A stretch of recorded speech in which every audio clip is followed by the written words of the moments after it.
Assalamualaikum warahmatullahi wabarakatuh. Halo everyone. Perkenalkan, nama saya Yusri Harun, mahasiswa aktif semester 5 kelas B jurusan Pendidikan Ekonomi Fakultas Ekonomi Universitas Negeri Gorontalo. Baik, terima kasih. Pada kesempatan kali ini saya akan membahas materi tentang penggunaan dan pengembangan sistem organisasi sistem untuk memenuhi tugas akhir mata kuliah Sistem Informasi Manajemen yang diampu oleh Ibu Eka Sapitri Aprilianisa SEMM. Langsung saja kita masuk pada pembahasan materi. Yang akan kita bahas dalam pertemuan kali ini adalah materi yang pertama, yaitu tentang dukungan sistem informasi bagi organisasi. Yang kedua, sumber daya informasi. Yang ketiga, komputasi pengguna akhir. Dan yang keempat, kriteria pengetahuan dan keahlian untuk karir di bidang layanan informasi.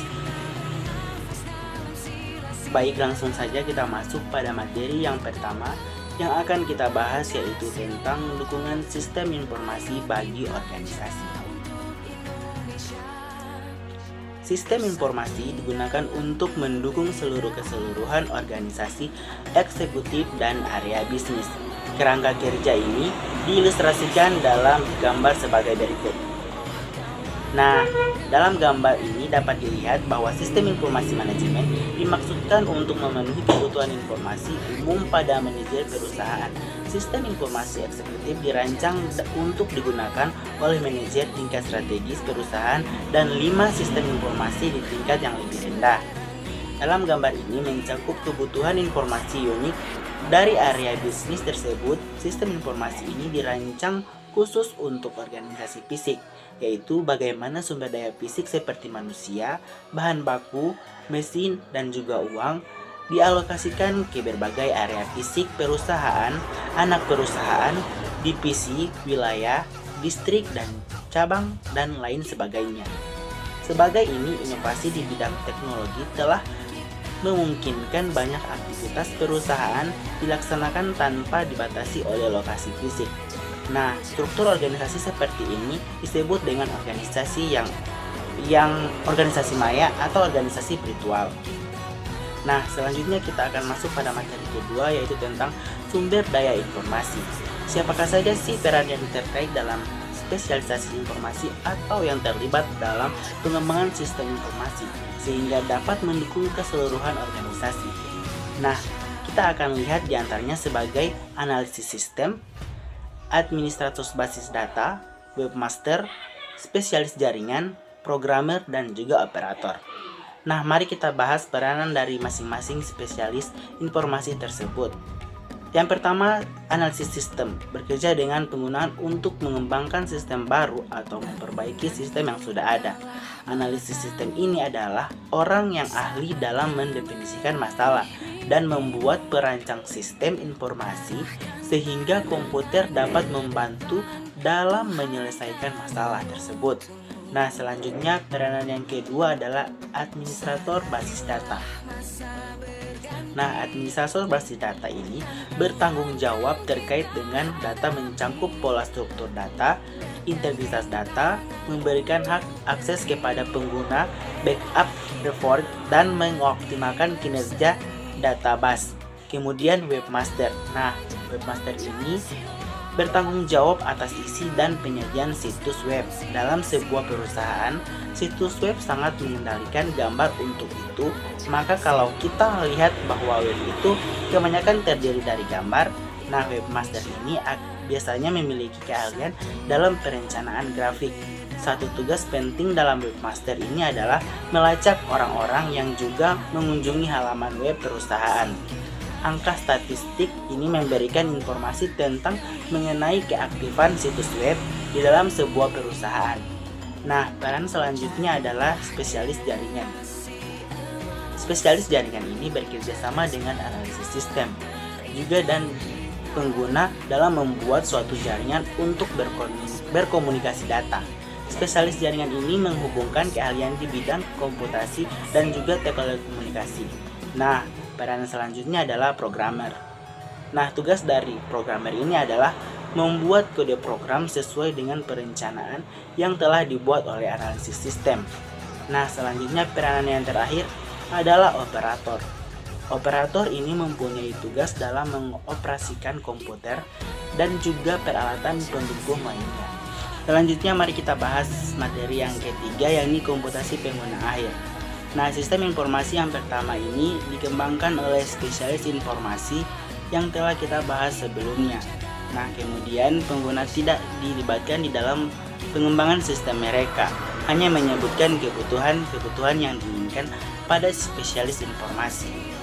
Nah, di akhir tahun 1970 berkembang minat dari pihak pengguna untuk mengembangkan sendiri aplikasinya. Nah, ini adalah suatu pendekatan yang disebut dengan komputasi pengguna akhir atau disebut juga end-user computing. Nah, mengapa terjadi? Karena tuntutan pengguna untuk mendapatkan dukungan komputer yang lebih besar ini mengalami lonjakan, sedangkan para spesialis informasi tidak dapat mengikuti. Akhirnya pengguna mengembangkan sendiri sistem yang mereka inginkan sendiri sesuai dengan kemampuan atau juga kebutuhan yang mereka inginkan.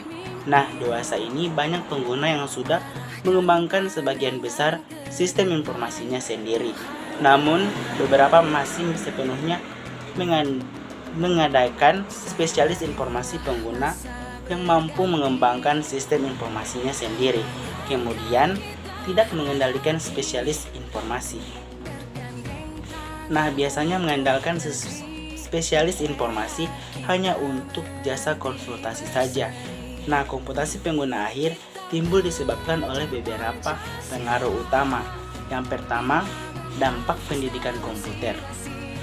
Nah, selama awal tahun 1980, dampak komputer atau dampak program pendidikan komputer di sekolah atau perguruan tinggi dan juga perusahaan melalui terlihat jejaring manajemen di sini mulai diisi oleh orang-orang yang memiliki keahlian di dalam komputer, sehingga keahlian ini mereka pergunakan untuk dapat mengembangkan sistem atau aplikasi yang mereka inginkan. Yang kedua, antrian layanan informasi. Para spesialis informasi memiliki banyak sekali pekerjaan yang harus ditangani, sehingga tidak dapat memberikan respon yang cepat terhadap tuntutan pengguna. Yang ketiga, murahnya peranti keras. Pasar di sini mulai dibanjiri oleh komputer mikro yang menawarkan harga yang lebih murah. Kemudian yang keempat adalah peranti lunak siap pakai. Kemunculan peranti lunak siap pakai ini menawarkan kemudahan-kemudahan pengguna dan juga memungkinkan pengguna dengan sedikit keahlian komputer ini memungkinkan untuk dapat mengembangkan sendiri sistem informasi yang diperlukan sesuai dengan keuntungan komputasi pengguna akhir. Komputasi pengguna akhir ada dua hal yakni yang pertama menyamakan kemampuan dan tantangan, dan yang kedua mempersempit jarak komunikasi. Nah, selanjutnya kita bahas dulu yang pertama, yaitu menyamakan kemampuan dan tantangan. Nah, menyamakan kemampuan dan tantangan di sini adalah pergeseran beban kerja dalam pengembangan sistem ke area pengguna. Di sini memberikan kebebasan bagi spesialis informasi untuk lebih berkonsentrasi pada organisasi secara luas dan sistem yang biasanya lebih rumit untuk memungkinkan mereka untuk melakukan pekerjaan yang lebih baik. Kemudian yang kedua, mempersempit jarak komunikasi. Mempersempit jarak komunikasi adalah kesulitan dalam pengembangan sistem. Di sini biasanya komunikasi antara pengguna dan juga spesialis informasi. Nah, pengguna biasanya lebih memahami area masalah daripada teknologi informasi. Karena biasanya pengguna di sini lebih paham dan lebih terbiasa dengan apa yang mereka kerjakan, sehingga pengguna lebih paham terhadap permasalahan yang terjadi khususnya di perusahaan tempat mereka bekerja. Nah, sebaliknya spesialis informasi atau pakar di dalam bidang teknologi informasi ini kurang memiliki pengetahuan di dalam area permasalahan, tetapi mereka pakar di dalam teknologi informasi. Jadi, ketika pengguna di sini mengembangkan sendiri sistemnya, maka tidak lagi jarak komunikasi komputasi pengguna akhir juga memiliki resiko. Beberapa resiko yang terjadi diantaranya, yang pertama, sasaran sistem yang buruk. Kemudian yang kedua, pengguna sumber daya informasi yang tidak efisien. Kemudian yang ketiga, hilangnya integritas data. Dan yang keempat, hilangnya keamanan. Dan yang kelima, hilangnya kendali. Selanjutnya kita masuk pada materi yang keempat, yaitu kriteria pengetahuan dan keahlian untuk karir di bidang layanan informasi. Pengetahuan di sini adalah suatu yang tidak dipelajari, baik melalui upaya formal maupun upaya sendiri, seperti membaca dan mengamati. Nah, jenis pengetahuan yang memungkinkan seseorang untuk memiliki kompetensi dalam pengembangan sistem meliputi yang pertama pengetahuan komputer, pengetahuan informasi, dasar-dasar bisnis, teori sistem, dan juga proses pengembangan sistem. Nah, pengetahuan komputer adalah kemampuan untuk menggunakan sumber daya komputer guna mendapatkan pemrosesan yang dibutuhkan. Selanjutnya, pengetahuan informasi meliputi pemahaman bagaimana menggunakan informasi dalam setiap langkah proses pemecahan masalah. Selanjutnya, dasar-dasar bisnis adalah pengetahuan mengenai tujuan, nilai bisnis sebuah perusahaan. Selanjutnya, teori sistem. Di sini menjelaskan bagaimana cara mengembangkan suatu fenomena dalam struktur sistem normatif. Selanjutnya, proses pengembangan sistem adalah langkah-langkah yang diambil dalam pengembangan sistem. Nah, pembuatan model sistem sendiri terdiri atas beberapa cara yang dilakukan untuk mendokumentasikan suatu sistem. Di sini yang harus dimiliki pengembangan sistem yaitu yang pertama adalah keahlian komunikasi, yaitu kemampuan untuk menyampaikan informasi kepada satu orang lebih menggunakan komunikasi lisan, tulisan, ataupun gambar. Yang kedua adalah kreativitas.